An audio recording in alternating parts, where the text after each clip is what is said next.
¿Sale? Pues buenos días, buenas tardes. El día de hoy vamos a estar analizando este maravilloso libro que se llama Cartas a Pedro. De primera entrada, pues nosotros somos Joshua y Hernán y justamente vamos a estar analizando este maravilloso libro que checamos esta semana.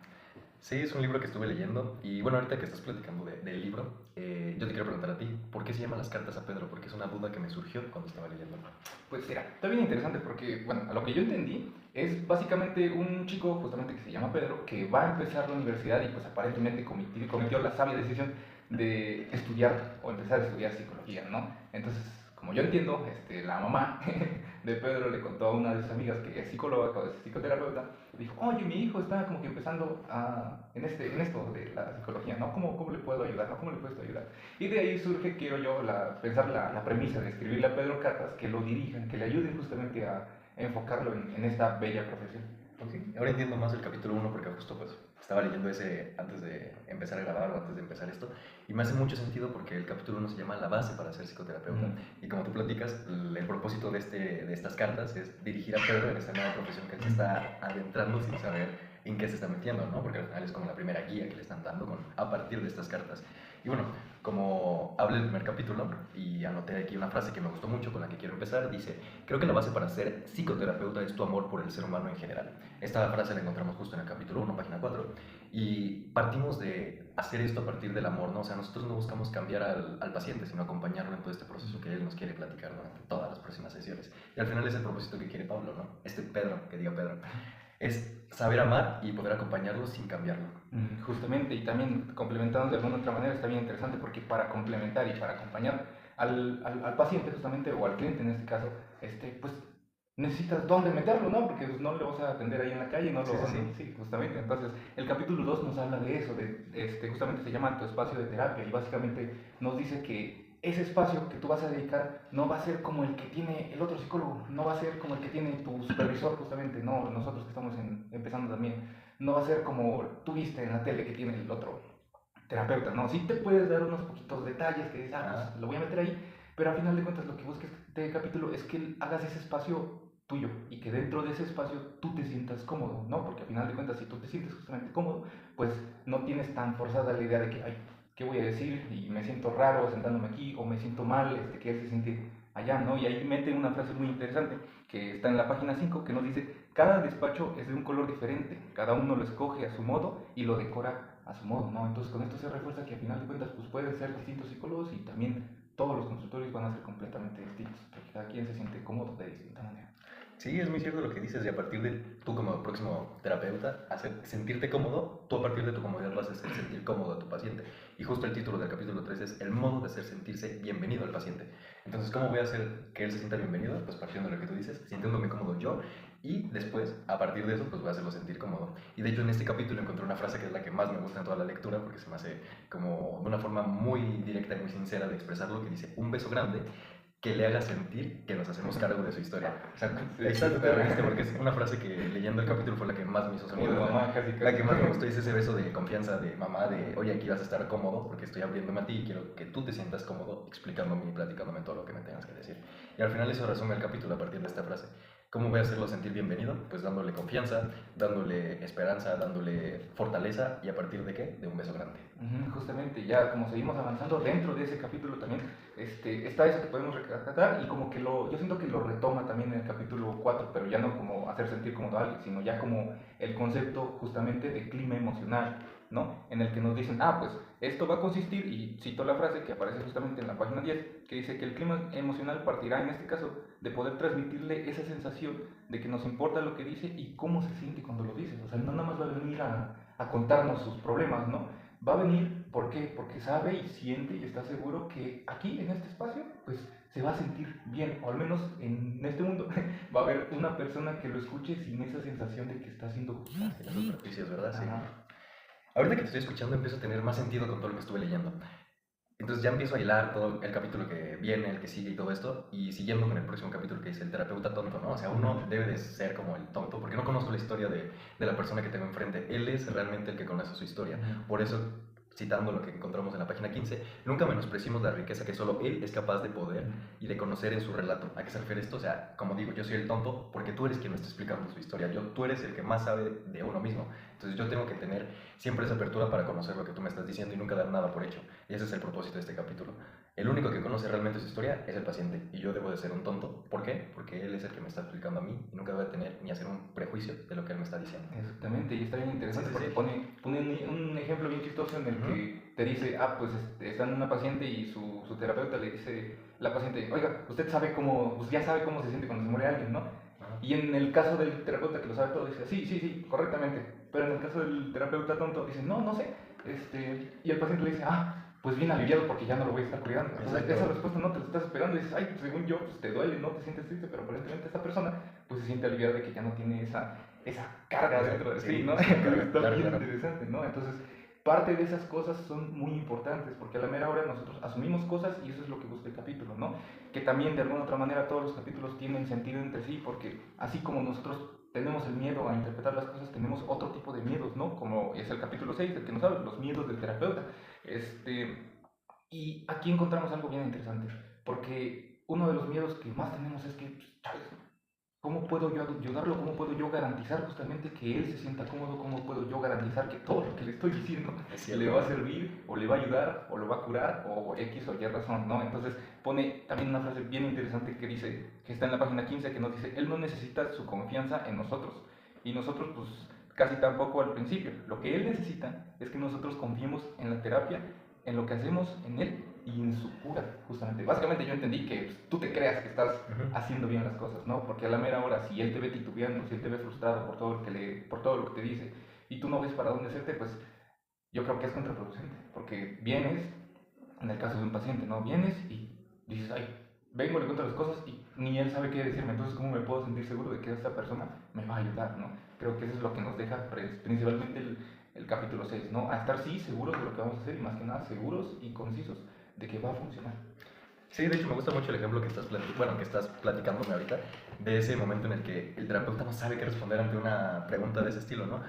Y como decías, bueno, como ves el capítulo que tú dices, los miedos del terapeuta, o sea, uno no debe de conseguir o mantener sus miedos, ¿no? Porque al final, como continuamos con el siguiente capítulo, ¿qué decir en las sesiones? No hay nada perfecto que puedas decir. Te puedes ir por la línea de intentar decir la perfección y que él se sienta cómodo con lo que tú vas a decir, pero no sabemos cómo vamos a reaccionar. Y hilando lo que hemos estado hablando, regresando un poco a lo que fue el capítulo del psicólogo tonto, o sea, él es el que conoce su historia, entonces si tienes miedo, pues debes de tener siempre la confianza de que no existe nada perfecto que puedas decir. Y como este capítulo que nos habla de qué decir en las sesiones, y citando la frase que encuentro en la página 20, a veces lo que se dice importa menos que la respuesta empática, ¿no? O sea, empieza a tener más sentido todo lo que estamos platicando, lo que estamos leyendo, lo que estamos rescatando de las distintas páginas y los distintos capítulos.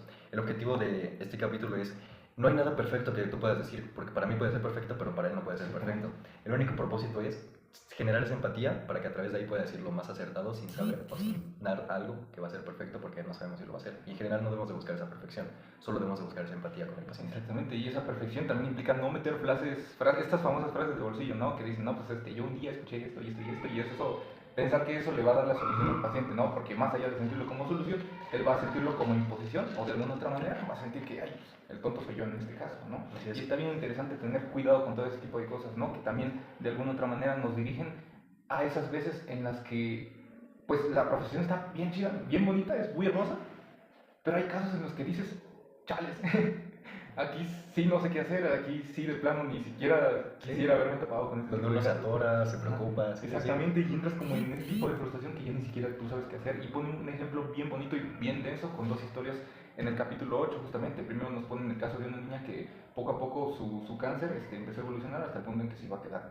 completamente ciega, ¿no? Entonces la terapeuta nos confiesa que pues no sabía qué hacer, o sea, cada que la chica salía, o la niña en este caso, salía de las sesiones, pues ella lloraba porque yo quiero pensar que se desesperaba o tenía impotencia de que, pues, no sabía qué hacer realmente, ¿no? Y pone justamente una frase también muy hermosa que es de pensarse de alguna otra manera, ¿no? Dice, toda pelea es necesaria, aunque al final no sea el que estamos buscando. Entonces, sencillamente esto nos dice que pues, nada, o en la mayoría de los casos, no todo nos va a salir como que queremos y que de alguna otra manera tenemos que estar preparados para ese tipo de situaciones, ¿no? Porque de alguna otra manera, ¿cómo lo enfrentamos? Si no estamos nosotros listos, ¿cómo van a enfrentar los demás? Sí, Wow, o sea, al final entiendo más la lectura porque, ¿sabes? Tenía muchas dudas al respecto de lo que estaba intentando expresar en esta lectura, ¿no? Pero empezando desde un inicio no entendía por qué se llamaba de ese modo, que pues ya terminé de entender un poco. Escuchándote a ti, pues me empiezas a aclarar de qué va la lectura y al final siempre uno intenta querer ser el mejor psicólogo, ¿no? O sea, decir lo adecuado para la persona que tengo enfrente, pero pues no existen palabras adecuadas. Y al final el propósito es tener siempre la flexibilidad de poder adaptar todo lo que necesitas para adaptarte al mundo del paciente que tienes enfrente, al mundo de esa persona, ¿no? No es el tuyo, sino es el de él. Y a partir de eso, pues llegamos a lo que es el capítulo 9. No hay técnica psicoterapéutica.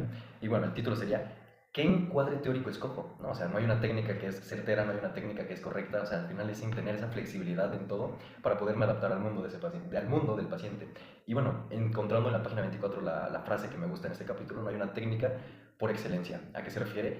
Que al final no hay nada acertado para alguien, sino algo que tú construyes con el paciente para poder adecuarte a él. Justamente, y de Así ahí es. también me gustaría agregarte otra frase que también me gustó mucho, que se adapta completamente a lo que tú me dices, que Sí, sí. creo que también está en la página 24, que dice, el mejor idioma es aquel que se usa en cada país. Y es el Así ejemplo, es. si yo voy a Italia no voy a hablar inglés porque pues, no me van a entender, si yo voy a Inglaterra no voy a hablar en italiano pues no me van a entender, ¿no? Sí, Justamente. sí. O si yo quiero una cerveza no voy a hablar en portugués, ¿no? Porque la mejor cerveza todos sabemos que es la irlandesa, ¿no? Entonces, ese ejemplo está bastante bien y al final de cuentas es eso, ¿no? Al final de cuentas, si tú estás viendo que de alguna otra manera no te funciona algo o algo preciso de esta terapia, pues no viene mal darle por otro camino. Comunicarlo, ¿no? ¿Verdad? Así como los idiomas. Aunque yo quiera ir a conocer, yo que sé, Italia y yo hablando español, pues difícilmente voy a comunicar. Así con el paciente que venga. Tengo que adaptarme a su idioma para poder entenderlo. Justamente, y muchas veces cuando no nos adaptamos a ese idioma, pues a veces las sesiones como que se empiezan a hacer más... Saturan, ¿verdad? Sí, justamente, y de eso nos habla el capítulo 10, ¿no? Y para de alguna otra manera ir como que concluyendo esto, bajo los puntos más importantes, es justo el uso del tiempo y las secuencias de las sesiones, ¿no? Ver que no nos estemos saturando, porque es inevitable decir que pues hay pacientes que agarran más rápido las cosas y hay otros que sencillamente pues necesitas repetirlo y repetirlo para que puedan entender. Cada quien tiene su tiempo distinto y es justamente eso a lo que nosotros nos tenemos que adaptar. Y ese capítulo cierra con una frase bien interesante que dice, que está en la página 27, que dice, el psiquismo de la persona sabe más sobre ella que todas nuestras teorías aprendidas, por eso conviene escucharla y acompañarla en ese proceso. Y eso está bien denso, porque al final de cuentas todo lo que estuvimos viendo en los capítulos anteriores, a final de cuentas es eso. Vas a buscar que se sienta cómodo, vas a buscar que tú te sientas cómodo, vas a hacer que se sienta escuchado, que se sienta respetado, no juzgado, y a final de cuentas vas a quitarte o vas a prepararte para esos miedos que a veces surgen. Vas a hacer justamente todo, te vas a preparar y te puedes seguir preparando para que a final de cuentas tengas un tiempo definido con él, te adaptes con él y entiendas que también cada paciente, así como cada sesión, van a ser completamente diferentes. Claro. Pues, continuando con todo lo que me dices, la verdad me gusta mucho cómo estamos entendiendo todo lo que implica esta lectura, ¿no? Las cartas a Pedro, entendiendo cada capítulo uno por uno, mencionando frases. Y para darle un cierre, me gustaría hacerte una pregunta. Okay. ¿Qué tipo de terapeuta propone la autora y para qué? Ok, pues mira, de entrada yo creo que justamente nos pide alguien empático, a final de cuentas, alguien que conozca justamente quién es, en cierto sentido, que conozca a su paciente, que sepa justamente qué es lo que necesita, qué es lo que está buscando, para dónde va, y que eso, a final de cuentas, surja de lo que él nos está expresando, ¿no? Porque cabe resaltar que no podemos asumir cosas, no podemos interpretar cosas, siempre tiene que ser algo que él nos exprese. Alguien que al final de cuentas sepa escuchar, sepa entender y no juzgar al final de cuentas, porque muchas veces nos vamos mucho con la interpretación, nos vamos mucho con esto del terapeuta que lo sabe todo, ¿no? Que a lo mejor ya sabe por dónde va el paciente y pues le voltean todo y realmente no es lo que creía el terapeuta, ¿no? Entonces es eso justamente. Yo también esperaría eso. Bueno, si cuando voy a terapia espero eso realmente del que va a ser mi psicólogo, que me escuche, que no entienda o que haga como que me conoce. O sea, al final lo único que busco es esa empatía y esa comprensión y sobre todo esa escucha. Justamente lo que mencionas. Y ya como me hiciste la pregunta a mí, te lo voy a devolver. Bueno, voy a hacerte otra pregunta. ¿Tú qué crees que exige el terapeuta en términos personales y para qué?